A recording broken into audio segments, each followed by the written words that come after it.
बिस्मिल्लाहिर्रहमानिर्रहीम। अस्सलामुअलैकुम। अरसा दराज तक बड़ी नफ़रत, हिकारत, बेरुखी व बेइतनाई में मुब्तला रहने के बाद बाला आखिर 9 हिजरी में अरब का एक बादशाह इस्लाम से मुतासिर हुआ। ईमान कबूल करने, रसूल अकरम सल्लल्लाहु अलैहि वसल्लम की इताअत इख्तियार करने का शौक़ इसके दिल में समाया। क्या आपको मालूम है कि ये बादशाह कौन था? ये जलीलुल क़द्र सहाबी हज़रत अदी रज़ी अल्लाह ताला अन्हो थे, जिनके वालिद हातिम ताई को सखाफ़त के सिलसिले में ज़रबुल मिसल के तौर पर पेश किया जाता है। कबीला ती ने हातिम ताई की वफ़ात के बाद सल्तनत की ज़िम्मेदारी इनके बेटे जनाब अदी रज़ी अल्लाह ताला अन्हो को सौंप दी और पूरे कबीले ने अपनी आमदन का चौथाई हिस्सा इनके लिए मखसूस कर दिया और इनके हुक्मरान बनने पर खुशी का इजहार किया।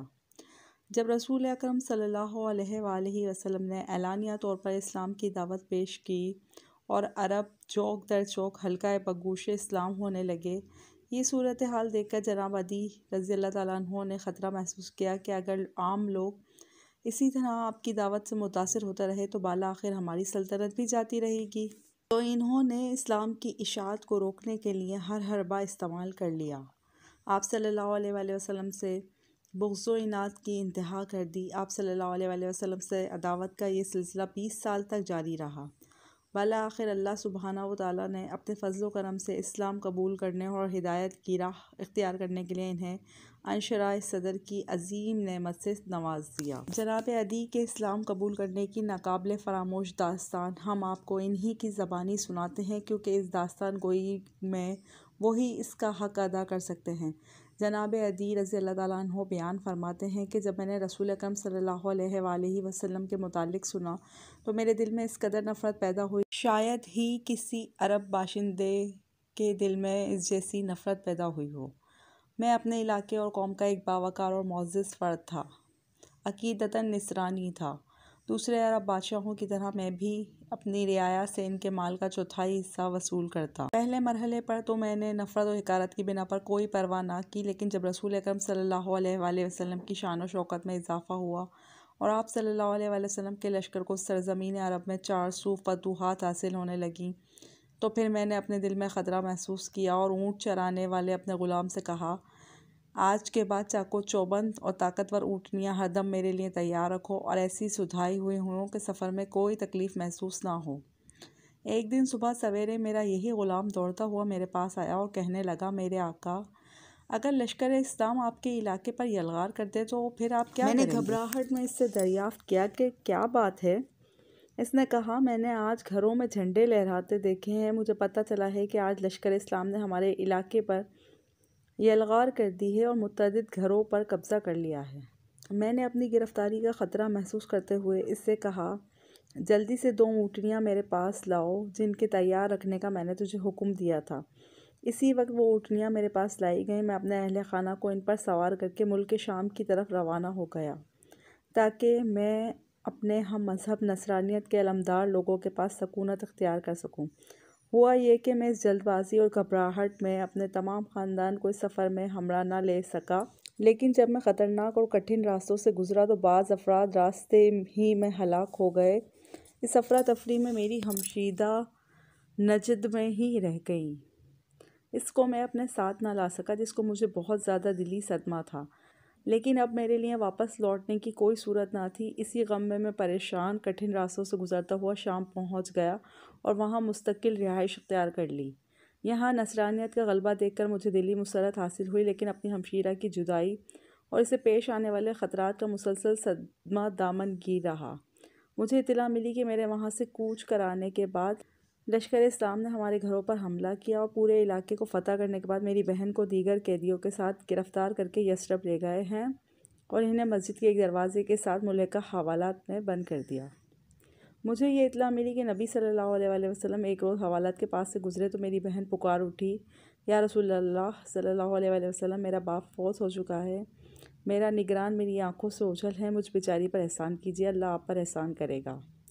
आप सल्लल्लाहु अलैहि वसल्लम ने फरमाया, तेरा निगरान कौन है? इसने बताया, मेरा भाई अदी बिन हातिम। आप सल्लल्लाहु अलैहि वसल्लम ने फरमाया, वो जो अल्लाह और रसूल सल्लल्लाहु अलैहि वसल्लम से राह फ़रार इख्तियार कर चुका है। फिर आप चल दिए और मेरी बहन को इसी हालत में रहने दिया। जब दूसरा दिन हुआ तो मेरी बहन ने छुटकारे के लिए दोबारा अपनी मारूज़ात पेश की तो आप सल्लल्लाहु अलैहि वसल्लम ने इसे हस्ब साबिक जवाब दिया। अब जब तीसरे दिन आपका गुज़र वहाँ से हुआ तो मेरी बहन मायूसी की वजह से खामोश थी। पीछे से एक शख्स ने इशारा किया कि आज रहमत दो आलम सल्लल्लाहु अलैहि वसल्लम की खिदमत में अपनी मारिज़ात पेश करो। तो बहन को हौसला हुआ, उठकर ये अर्ज़ पेश की, या रसूलुल्लाह सल्लल्लाहु अलैहि वसल्लम, वालिद फ़ौत हो गया है और निगरान आँखों से ओझल है। मुझ पे एहसान करें, अल्लाह आप पर एहसान करेगा। आप सल्लल्लाहु अलैहि वसल्लम ने फरमाया, आज से तू आज़ाद है। तो इसने अर्ज़ की, मैं सरज़मीन शाम में मुकीम अपने ख़ानदान के पास जाना चाहती हूँ। आप सल्लल्लाहु अलैहि वसल्लम ने फरमाया, जल्दबाजी से काम ना लो, जब तक तुझे अपनी कौम का कोई ऐसा काबिल एतमाद शख्स ना मिले जो तुझे मुल्क शाम पहुँचाने की ज़िम्मेदारी कबूल कर ले, इस वक्त तक ये सफ़र इख्तियार ना करना। जब कोई ऐसा शख्स मिल जाए तो मुझे बताना। इसके बाद रसूल अकरम सल्लल्लाहु अलैहि वसल्लम तशरीफ़ ले गए। तो बहन ने इस शख्स के मुतालिक दरियाफ़्त किया जिसने आज इससे बात करने का हौसला दिलाया था। तो इससे बताया गया ये हज़रत अली रज़ियल्लाहु ताला अन्हु थे। फिर वो कुछ अरसा वहीं मुकीम रही। चंद दिनों के बाद मदीना में एक काफ़िला आया जिसमें एक मुसाफिर हमारे कबीले का भी था। इसे देखकर मेरी बहन बहुत खुश हुई। इसी वक्त रहमत दो आलम की खिदमत में हाजिर होकर अर्ज़ की, या रसूलल्लाह सल्लल्लाहु अलैहि वसल्लम, आज मदीना में काफ़िला आया है जिसमें हमारे कबीले का एक बाएतमाद शख्स भी है। वो मुझे बाहिफाजत मुल्क के शाम में अपने ख़ानदान तक पहुंचा देगा। इज़ारे करम मुझे इजाज़त दीजिए। तो आपने इसे लिबास, ऊँटनी और ज़्यादा राह देकर इस काफ़िले के साथ रवाना कर दिया। जनाब अदी रज़ियल्लाहु ताला अन्हु फरमाते हैं, इसके बाद हमें इसके मुतालिक ख़बरें पहुँचती रहीं और हम शिद्दत से इसकी आमद का इंतज़ार करने लगे। लेकिन हमें रसूल अक़दस सल्लल्लाहु अलैहि वसल्लम की जानिब से हमशीरा के साथ हुस्न सलूक की जो ख़बरें पहुँच रही थी, दिल इन्हें तस्लीम नहीं करता था, क्योंकि मुझे इस बात का एहसास था कि मैंने अपने दौरे हुकूमत में आप सल्लल्लाहु अलैहि वसल्लम के साथ कोई अच्छा बर्ताव नहीं किया। बाखुदा एक रोज़ मैं अपने अहल खाना में बैठा क्या देखता हूँ कि एक औरत ऊँटनी पर बैठी आहिस्ता आहिस्ता हमारी तरफ आ रही है। मैं पुकार उठा, ये तो हातिम की बेटी मालूम होती है और हकीकत में भी वही थी। जब वो हमारे पास पहुंची तो गुस्से से मुझ पर बरस पड़ी और मुझे लापरवाह, जालिम और बेवफा करार देते हुए कहने लगी, क्या तुझे शर्म ना आई? अपनी बीवी बच्चों को तो साथ ले आया और अपने बाप की आबरू और अपनी इज्जत को वहीं छोड़ाया। तेरे लिए डूब मरने का मुकाम है। मैंने कहा, बहन नाराज़ ना हो, अपनी ज़बान से खैर के कलमात निकालें। बैठें, कुछ तो आराम कर लें, आप थकी हुई हैं। मैं मुसलसल उसे नरम लहजे में राज़ी करने के लिए कोशा रहा। बाल आखिर वो राज़ी हो गई। फिर इसने मुझे अपनी पूरी दास्तान मुझे सुनाई। ये वाक़यात बिल्कुल इसी के मुताबिक थे जो मुख्तलिफ़ ज़रा से मुझे मालूम हो चुके थे। वो बड़ी दानिशमंद, ज़ैरिक और मोहतात औरत थी। मैंने इससे रसूल सल्लल्लाहु अलैहि वसल्लम के मुतालिक दरियाफ़्त किया और आपके बारे में इसकी राय मालूम की। इसने मुझे कहा, भाईजान फ़ौरन इससे मुलाकात करें। अगर वो नबी हैं तो यकीनन मुलाकात में सबकत करने पर आपको दर्जा मिलेगा। अगर वो बादशाह हैं तो इनकी बारगाह में आपको रुस्वा नहीं किया जाएगा। जनाब अदी फरमाते हैं, मैंने रख्त सफ़र बांधा और रसूल अकरम सल्लल्लाहु अलैहि वसल्लम से मुलाकात के लिए बग़ैर कोई ज़मानत हासिल किए मदीने की तरफ चल पड़ा। अलबत्ता ये बात मुझे मालूम हो चुकी थी कि रसूल अकरम सल्लल्लाहु अलैहि वसल्लम की दिली ख्वाहिश है कि मैं किसी तरह आपके ज़ेर असर आ जाऊँ। मैं आपकी खिदमत में हाजिर हुआ। आप इस वक्त मस्जिद में तशरीफ़ फरमा थे। मैंने सलाम किया। आपने इरशाद फरमाया, तुम कौन हो? मैंने अर्ज़ की, अदी बिन हातिम। आपने खुशी का इजहार फरमाया, मेरा हाथ पकड़ा और घर की तरफ चल दिए। इस दौरान मैंने एक अजीब व गरीब मंजर देखा। एक नहीफ़ लाचार बुढ़िया ने आपका रास्ता रोक लिया। इसके साथ एक छोटा सा बच्चा भी था। इसने अपनी कोई ज़रूरत आपकी खिदमत में पेश की जिससे आप सल्लल्लाहु अलैहि वसल्लम ने इसी वक्त पूरा कर दिया। मैंने अपने दिल में कहा, बाखुदा ये बादशाह नहीं है। फिर आपने मेरा हाथ पकड़ा और आगे चल दिए। यहाँ तक कि हम घर पहुँच गए। आपने मुझे एक तकिया दिया, इस पर बैठ जाओ। मैं शर्माया और अर्ज़ किया, हुज़ूर आप सल्लल्लाहु अलैहि वसल्लम भी इस पर बैठे हैं, लेकिन आपने मुझे हुक्म दिया कि तुझी को इस पर बैठना होगा। मैं आपका हुक्म मानते हुए इस पर बैठ गया। ख़ुद नबी करीम सल्लल्लाहु अलैहि वसल्लम ज़मीन पर बैठ गए, क्योंकि घर में इसके अलावा कोई और चीज़ ना थी। मैंने अपने दिल में कहा, अल्लाह की कसम, ये किसी बादशाह की आदत नहीं हो सकती। फिर आप सल्लल्लाहु अलैहि वसल्लम मेरी तरफ मुतवज्जह और फरमाया, क्या तुम निसरानियत और लादीनियत के माबीन तज़ब्ज़ुब तो नहीं? मैंने अर्ज़ की, बिल्कुल आपका इरशाद दुरुस्त है। फिर आपने फरमाया, क्या तुम अपनी कौम के मालो दौलत में से चौथाई हिस्सा नहीं लेते हो कि ख़ुद तेरे दीन की रोशनी में तेरे लिए हलाल नहीं है? मैंने कहा, बिल्कुल आपने दुरुस्त फरमाया। मुझे इस बात का यकीन हासिल हो गया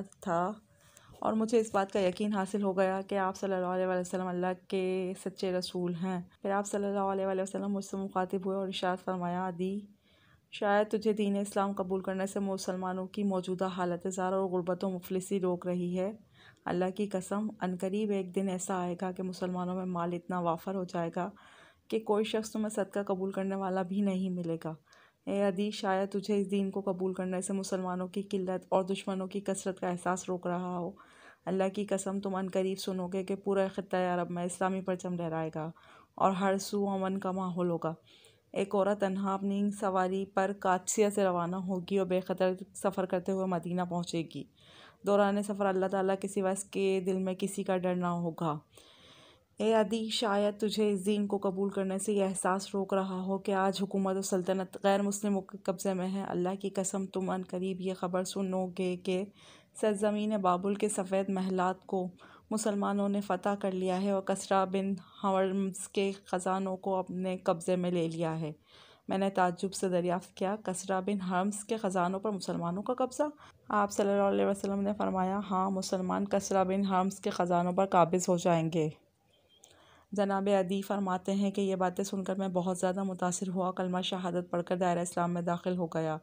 हज़रत अदी ने तवील उम्र पाई। आप अक्सर फरमाया करते थे कि 2 निशानियां तो पूरी हो चुकी हैं, तीसरी अभी बाकी है। अल्लाह की कसम वो भी पूरी होकर रहेगी। मैंने अपनी आंखों से खुद देखा कि एक औरत तन्हा कादसिया से अपनी सवारी पर बिला खौफ खतर सफ़र करती हुई मदीना तक पहुंच गई और मैं इस लश्कर में बज़ात खुद मौजूद था जिसने कसरा के ख़ज़ानों को अपने कब्ज़े में ले लिया। और मैं हल्फिया तौर पर कहता हूँ कि तीसरी निशानी भी यकीनन पूरी होकर रहेगी। अल्लाह सुब्हाना ताला ने अपने प्यारे नबी सल्लल्लाहु अलैहि वसल्लम को सच कर दिखाया। तीसरी निशानी हज़रत उमर बिन अब्दुल अज़ीज़ के दौर खिलाफत में पूरी हुई। मुसलमानों के पास माल और दौलत की इस कदर फरवानी हो गई थी कि ज़कात लेने वाला कोई मोहताज मुफलिस भी नहीं मिलता था। बिलाशुबा रसूल अक़दस सल्लल्लाहु अलैहि वसल्लम ने सच फरमाया और जनाब अदी बिन हातिम ताई की कसम भी पूरी हो गई। वल्लाहु आलम। वीडियो अच्छी लगी तो वीडियो को लाइक और शेयर ज़रूर करें, चैनल को ज़रूर सब्सक्राइब करें। शुक्रिया।